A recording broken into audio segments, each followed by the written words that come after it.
I can read transcripts undoubtedly are not be able to Who read. seeks recognition? Does anyone else seek recognition on this amendment? For what purpose does Mr. Stubbe seek recognition? Move strike last word, Mr. Chair. Nobody is recognized. The fact that members of this is Greg Stubbe, Republican of Florida. Ukrainians died at the hand of Russians because they didn't get aid is absolutely ridiculous.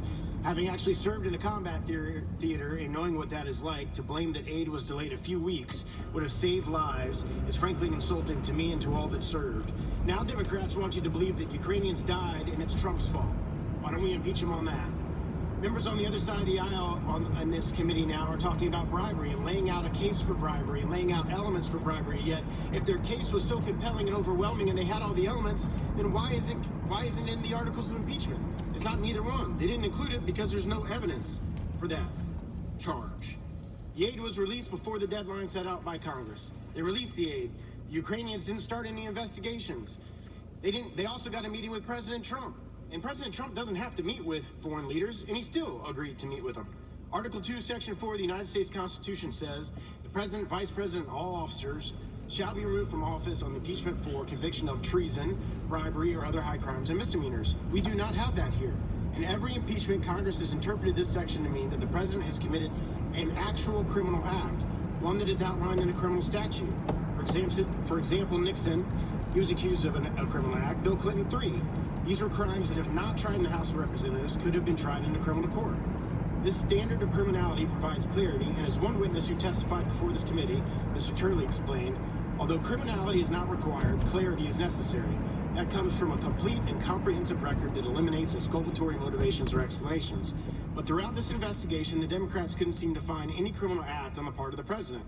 So instead of relying on historical precedent of criminality, they decided to impeach him for abuse of power, a vague phrase that appears nowhere in the Constitution when discussing impeachment. It has no basis in fact or in evidence, but rather is deeply rooted in personal opinion and perception. Mr. Turley also explained the implications of this occurrence, quote, we have never impeached a president solely or even largely on the basis of a non-criminal abuse of power allegation. There is good reason for that unbroken record. Abuses of power tend to be even less defined and more debatable as a basis for impeachment than some of the crimes already mentioned. He went on to say that the principal problem with proving an abuse of power theory is the lack of direct evidence due to the failure to compel key witnesses to testify or production of key documents. Now let's talk about the direct evidence that they have. There is none. The only person would have first-hand knowledge of the quid pro quo, bribery, extortion, or whatever buzzword the Democrats want to trot out next is President Zelensky, who has categorically denied any such agreement or pressure. Herein lies the issue with hinging your entire impeachment on a non-criminal abuse of power allegation. The facts don't support your claims. So let's review. Never in the history of the United States has a president been impeached solely or largely on the basis of abuse of power. Every president who has been impeached for criminal acts. Democrats found no evidence of criminal misconduct on the part of the president. The Democrats have even failed to even prove a non-criminal standard for abuse of power and have relied on hearsay and conjecture. What the Democrats are trying to do here is pull the wool over the eyes of the American people and make them think that wrongdoing has occurred where there is none. By using fancy rhetoric and flowery language, they think that they can convince a nation of their ill-conceived ideas. Don't fall for it, America. I yield the remainder of my time to Mr. Jordan. I thank the gentleman for yielding. If the Democrats are going to take some of Sondland, Jim Jordan, Republican of Ohio.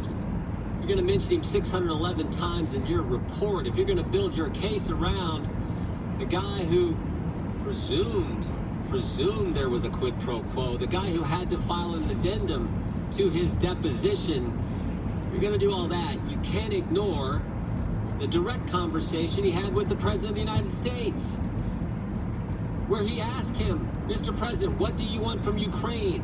What did the President say? Interesting. Mr. Sondland left this out of his opening statement, his 20-some page opening statement. What do you want from Ukraine? What did the President say? I want nothing. I want no quid pro quo. I want him to do what he said. I want him to do what he ran on. You can't ignore that.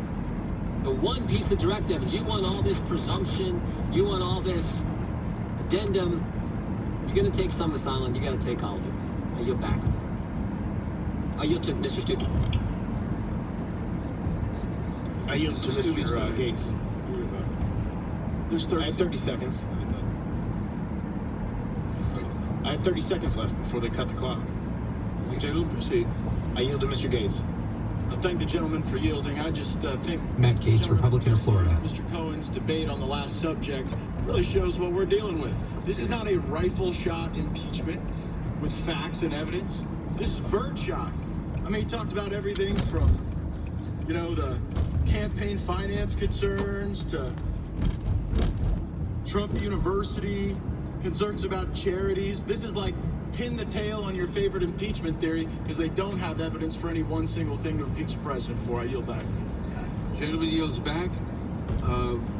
What purpose does Mr. McClintock seek recognition? To strike the last word. Gentleman's recognized. Thank you. Mr. Chairman, the Constitution... Tom McClintock, Republican from California. Live special coverage from NPR News. ...shall be vested in a President of the United States of America. It does not vest any authority in lieutenant colonels of the NSC, ambassadors, State Department officials, or cabinet secretaries. The only authority that these officials exercise is delegated to them by the president. So all of the criticisms and resentments and personal and political disagreements that we've heard from those officials are completely irrelevant. It is dangerous that so many officials in the executive branch believe that they have independent authority to override presidential policy, leak classified documents, and actively work to undermine the lawful discharge of the president's duties under Article 2.